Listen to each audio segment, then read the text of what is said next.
वालेकुम। इसको अब सबसे पहले हम अच्छे से फेंट लेंगे। 1 टीस्पून जीरा, 1 टीस्पून इसमें हम शामिल करेंगे कुटी हुई लाल मिर्च, 1 टेबल स्पून इसमें हम शामिल करेंगे कुटा हुआ धनिया। 4 से 5 लहसुन के क्लोव्स लिए थे, उसको हमने पीस लिया है।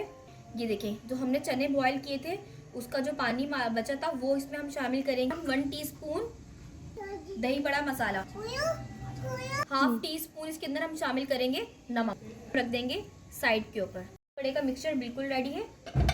ये हमने लिए थे 1 कप चने, उस पानी के साथ हमने इन चनों को मैश कर लिया। आधा पाव बेसन, 1 टीस्पून जीरा, 1 टीस्पून इसमें हम शामिल करेंगे कुटी हुई मिर्च, 1 टीस्पून शामिल करेंगे इसके अंदर हम अजवाइन, 1 टीस्पून इसमें हम शामिल करेंगे मीठा सोडा, स्पून इसमें हम सॉल्ट शामिल करेंगे, टेबल स्पून इसके अंदर हम ऑयल भी शामिल करेंगे। तो सबसे पहले हम ड्राई मिक्सचर को कंबाइन कर लेंगे। अब इसके अंदर हम थोड़ा थोड़ा पानी शामिल करते जाएंगे। हमारा यहाँ पे गर्म हो चुका है और अब हम भी अपने दरमियानी आंच के ऊपर छोटे, बहुत ज़्यादा बड़े बड़े मत डालिएगा, हाथ की मदद से इस तरह हम अपने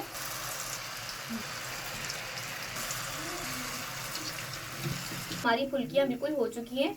इनको अब हम नमक वाले पानी में डिप कर लेंगे 5 मिनट के लिए। देखिए, सबसे पहले बेस में हमने यहाँ पे दही बड़े लगा दिए हैं। चने मैश करके रखे थे, अब उसकी लेयर लगाएंगे हम।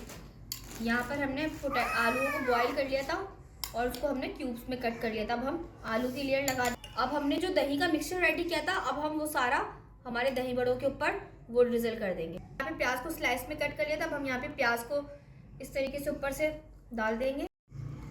तैयार की थी हरी चटनी ये हम डालेंगे। अब हम लास्ट में मीठी चटनी को भी इसके ऊपर ड्रिजल कर देंगे। टोटल आपका अपनी मर्जी है। सेव को डाल देंगे, पापड़ी। देखिए, बहुत ही ज़बरदस्त किस्म के स्ट्रीट स्टाइल दही बड़े हमारे बिल्कुल रेडी हैं। तो हमारी इस रेसिपी को please like and subscribe share ज़रूर कीजिएगा। चैनल को मिलते हैं इंशाअल्लाह न्यू वीडियो के अंदर। जब तक के लिए अल्लाह हाफिज़।